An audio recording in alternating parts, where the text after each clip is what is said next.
कल गाड़ियां बैन करवा दी थी, आज तंदूर बैन करवा दिया है। कई परसों हमें घर से निकलने से बैन ना कर दे ये लोग कि भैया एयर प्यूरिफायर वाले रूम से बाहर नहीं निकलना वरना फाइन लग जाएगा।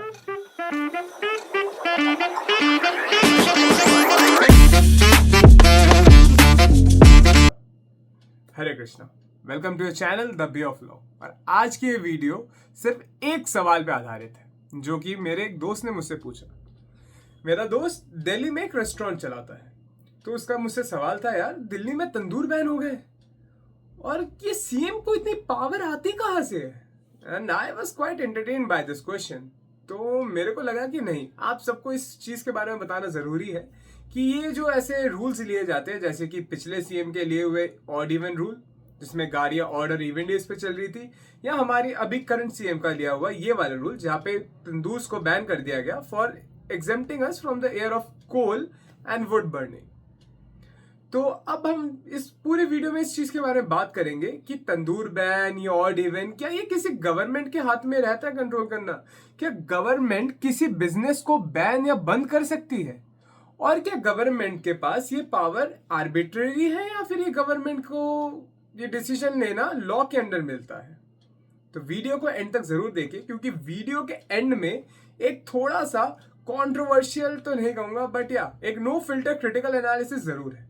सबसे पहले मैं बात करूंगा सिंपल बेसिक फैक्ट्स की। सिंपल फैक्ट्स बस ये हैं कि दिल्ली सीएम के ऑफिस से एक ऑर्डर पास होता है, या हम कह सकते हैं Delhi government officials pass an order which simply declares कि कोल या वुड से चलने वाला कोई भी tandoor is banned. Then what is allowed? Any tandoor which runs on gas and electric is allowed. But ये सोचते हुए हमारे गवर्नमेंट ऑफ दिल्ली एक चीज को भूल गए कि दिल्ली एक ऐसा शहर है जहां पे मेजर ईटरीज की जगह minor eateries, restaurants and dhabas की संख्या बहुत ज्यादा है। और इस पूरे इवेंट से अट्रैक्ट और अटैक कौन हुए वो हमको समझना चाहिए था। ठंड के इस टाइम पे स्मॉल ईटरीज में तो सबसे ज्यादा बिकने वाली चीज थी वो थी तंदूर में बनने वाली चीजें, क्योंकि this is the season for tandoor.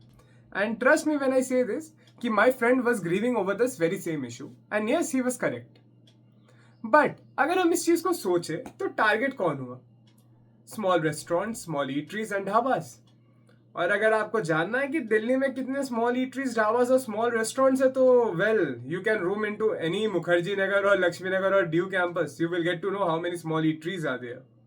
So yeah, और रीजन क्या बताया गया? Air pollution, air pollution of burning of coal and wood. ठीक है, अब यहीं पे एक कंफ्यूजन होता है।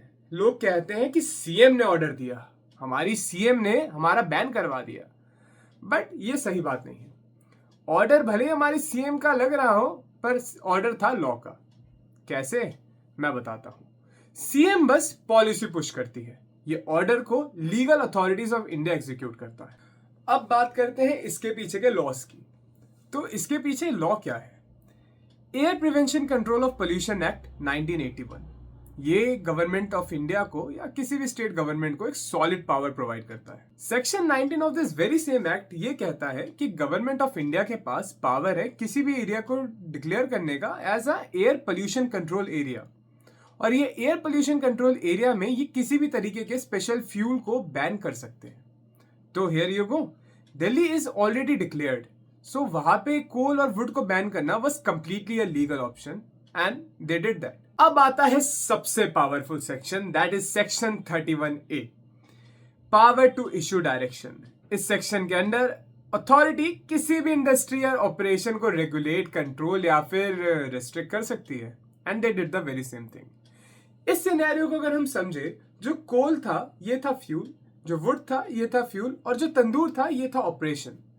तो Section 31A declares it, and hence, yes, it somehow gives the right to the government to shut down such work or businesses which are involved in such activities which may cause pollution। इसीलिए अगर हम बात करें तो legally tandoor ban is legal.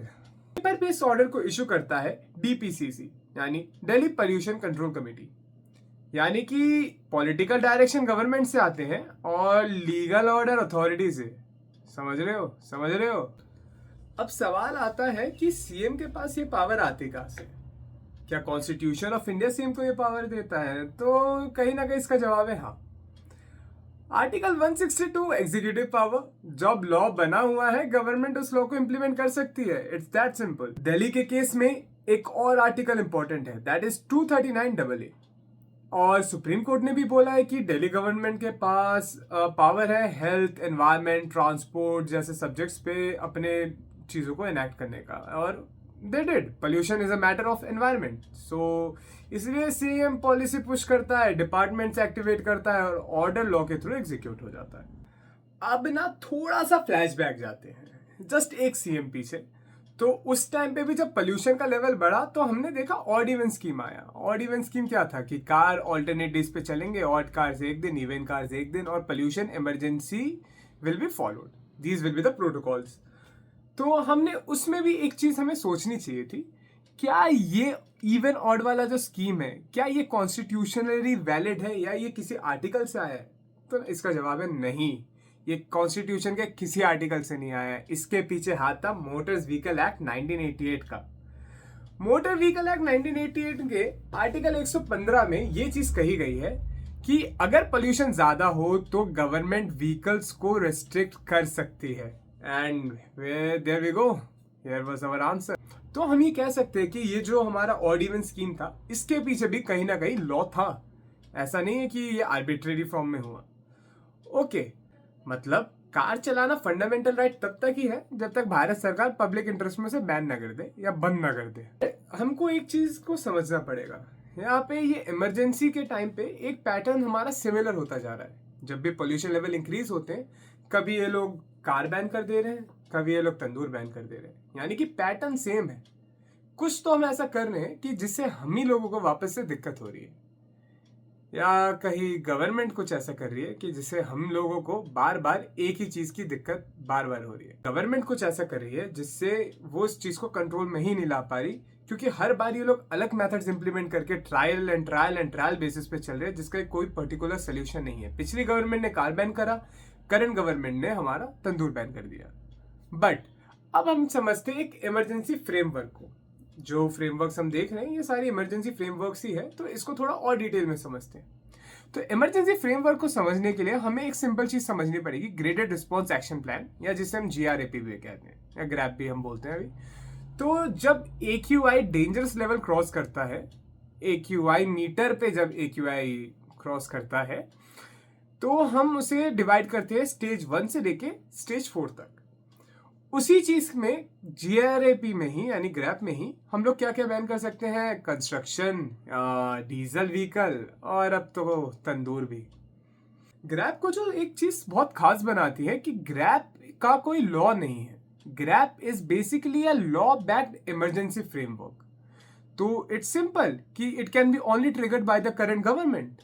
तो वही हो रहा है, every current government comes and they passes a certain rule which is not under any other rule, but it can be enforced because of GRAP. Or obviously after this certain things, always Delhi face this dilemma of pollution, and there GRAP comes, and GRAP is the reason कि why we got this tandoor ban and पिछले साल हमारा ये vehicle ban हुआ। अब आते हैं थोड़ा सा क्रिटिकल या कॉन्ट्रोवर्शियल एनालिसिस पे। अब थोड़ा सच बोलते हैं, दिल्ली पोल्यूशन के मेन रीजंस क्या है? Vehicle, construction dust and somewhere stubble burning. अच्छा, स्टबल बर्निंग नहीं यार, उसका धुआं तो पाकिस्तान चला जाता है, दिल्ली नहीं आता। मान लिया, ठीक है। तो और एक्शन कहाँ होता है? एक्शंस होते हैं स्मॉल ढाबास पे, तंदूर पे और मिडिल क्लास के गाड़ियों पे, बिकॉज वी ऑल नो कि affording a car in a middle class home is quite a dream, and when we get to fulfill it, then comes another law which says कि we can't drive it. Question ये नहीं है कि तंदूर pollute करता है या नहीं, question ये है क्या हम रियल कल्प्रिट्स को टच कर पा रहे हैं। ऑड इवन का एग्जांपल देखो, शॉर्ट टर्म रिलीफ मिला, लॉन्ग टर्म सोल्यूशन नहीं। तो सेम डाउट यहां भी तो है, क्या तंदूर बैन करने से हमें परमानेंट सोल्यूशन मिलेगा या ये सिर्फ एक सिंबॉलिक एक्शन था? और एक और एंगल, स्मॉल बिजनेस का कॉस्ट बढ़ता है, गैस और इलेक्ट्रिक सब अफोर्ड नहीं कर सकते हैं। लॉ अलाउज एक्शन, पर पॉलिसी विजडम भी उतनी ही जरूरी है। तो फाइनल बात क्लियर करते हैं कि हाँ, दिल्ली सीएम के पास पावर है, पर वो जो फैसले करती है वो ईगो से नहीं, लॉ से होता है। यानी कि कोई भी सीएम अपने पावर को ईगो के थ्रू चैनल नहीं करता, वो लॉ के थ्रू चैनल होता है। तो ये जो हम फिंगर कर रहे हैं ना कि नहीं इन्होंने करा, नहीं उन्होंने करा था, तो हमें उसको थोड़ा सा रोक के सोचना चाहिए। और हमें इस चीज़ को भी सोचना चाहिए, ये जो मिनी हम लोग चीज़ें कर रहे हैं, क्या ये रियल लाइफ के प्रॉब्लम्स है, क्या इसको टैकल कर पाएंगे? तो इन्वॉल्व लॉज क्या क्या है? Air act 1981, motor vehicles act, grab framework and constitution. Democracy में पावर के साथ हम लोगों को क्वेश्चंस पूछने का भी पूरा अधिकार दिया गया है। तो इस एनालिसिस से हमें क्या क्वेश्चन पूछना चाहिए गवर्नमेंट ऑफ इंडिया से, वो आप सबको शायद थोड़ा बहुत समझ आया इस एनालिसिस से। मेरा आज का वीडियो बनाने का बस तर्क यही था कि मैं आप लोगों को इन चीज़ों के बारे में बताऊं और एक थोड़ा सा क्रिटिकल रियल एनालिसिस दूं कि ऐसे छोटे मोटे बैनों से बस मेरे और आप जैसे लोगों को थोड़ी बहुत दिक्कतें परेशानी आ सकती है, पर ये रियल सोल्यूशन नहीं है। लॉ गवर्नमेंट को पावर देती है और उसी तरह लॉ ही हमको भी पावर देती है to ask certain questions and ask about कि भाई ये चल क्या रहा है, क्या ये सही में काम करता है? And so I did. और हाँ, ये जरूर बताना नीचे कि तंदूर बैन करना सही में कोई रियल सोल्यूशन है या सिर्फ हेडलाइंस। तो मिलते हैं अगले वीडियो में, और तब तक के लिए हरे कृष्णा। वीडियो तो एंड हो चुकी है, पर आप हमसे कनेक्ट कर सकते हैं हमारे इंस्टा आईडी पे, लिंक डिस्क्रिप्शन में दिया गया है। और ऐसी और वीडियोस देखने के लिए हमें सब्सक्राइब करें। हरे कृष्णा।